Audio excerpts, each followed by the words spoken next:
Hello, my name is Tiffany Chang, and this is Conductor as CEO, where I share some of my ideas about leadership. I imagine a world where conductors make artistic organizations great, like CEOs make businesses great. First, by being of service to its people. I'd like you to imagine a cellist sitting in a rehearsal about to play a few pages worth of tonics and dominants in a Rossini Act 1 finale. After the rehearsal, what is the likelihood of them being excited to tell someone else about it? Encouraging someone to come see a performance? Sharing the experience with a friend in a coffee chat the next day? It's probably more likely that they'll complain to someone else about having to play the passage and how boring they find Rossini operas to be. For the cellist, the passage, and probably most of the opera, is mundane, repetitive, not hard to play, and frankly, a means to get their paycheck at the end of the show. Why would that be interesting to talk about? Why would anyone want to hear about it, other than to give their sympathies for enduring the torture? If the cellist does not see reason to be invested in the activity, why would they feel inclined to invite someone to see the show? These are some possible reasons why performers themselves sometimes are not the most eager advocates for their own large ensemble performances, and why they are not eager to talk about it with others. We've all heard it before. Consider these two common things we say. In school, we tell our friends, "You don't need to come to the orchestra concert. It's not going to be good anyway." That statement reveals our level of commitment as a performer. If we don't think it's going to be good anyway, why should we even try to make it good? The mindset is demotivating, and our thoughts would almost certainly result in a subpar concert. So why don't we feel committed? Maybe we don't feel inspired in rehearsals by the person on the podium or by our colleagues sitting next to us. Perhaps we don't understand how the music works, so our parts seem pointless.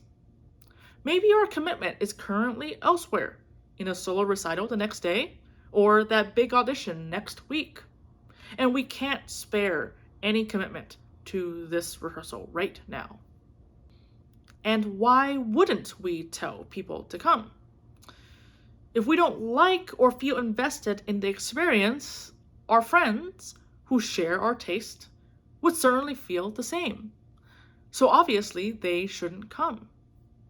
It would not be a good use of their time, and we are looking out for them and their valuable time. Or perhaps we are ashamed of contributing to a subpar product, so we don't want anyone to bear witness to it.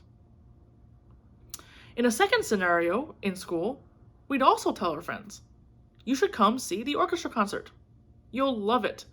The soloist, the conductor, and or whatever piece of music." That statement also reveals our level of commitment as a performer. We are excited about it. We feel attached to and direct contributors to the outcome. We are confident that how we perform will impact the success of the show.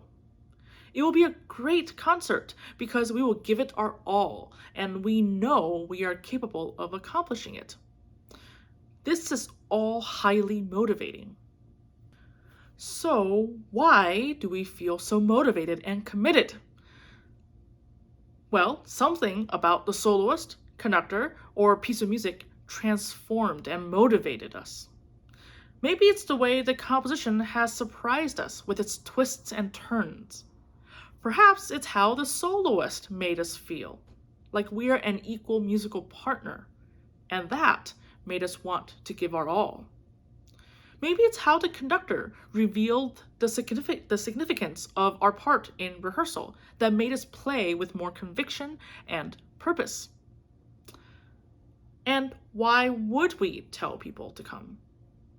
The experience has changed us, surprised us. delighted us, or taught us. It has motivated us to be committed to giving the same gift to others. We want our friends to feel what we felt and discover what we've found. We are looking out for them, and we want them to be better people as a result of it, or simply to share our joy. We want them to bear witness to our being an integral part of something greater than ourselves. In reflecting on these two scenarios, we realize that sometimes whether we choose to tell others about something is truly due to the objective quality of the product. But most of the time, it is a reflection on whether we've been positively impacted and changed by it. If we were positively transformed, we will want to share that experience. We don't need comp tickets to be compelled to tell others about it. In fact, if we feel so strongly that it's something they must experience, we'd probably go out and buy them the tickets ourselves. Now, back to that cellist playing Rossini. What if they experienced a transformation during a rehearsal? Maybe they went in thinking that the sea of tonic and dominance are boring, pointless, and injury-inducing. But they somehow left feeling that the same passage is exhilarating and kaleidoscopic. Every new line of the same thing is now a new color, a new emotion, or a new temperature. Maybe the transformation was a result of something their stand partner said about the passage during the break. Perhaps it was the way the conductor led the unfolding of the passage. Or it could be the specific way the oboist played the melody that inspired the shift of mindset. The cellist may not have a clue as to why that change happened in them and who or what caused it. But they would probably feel inclined to share that experience with a friend, colleague, or family member later in that day. The conversation is highly personal, self-motivated, and an act of sharing because the cellist cares about it. It is about them and something that happened to them.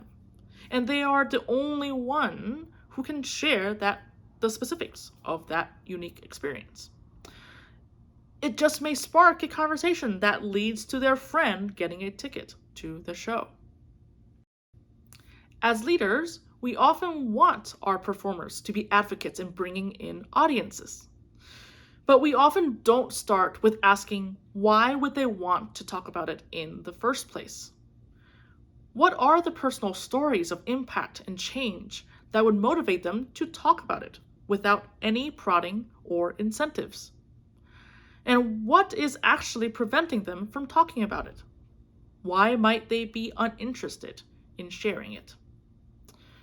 Musicians seek to have an impact on others through work that is meaningful and purposeful.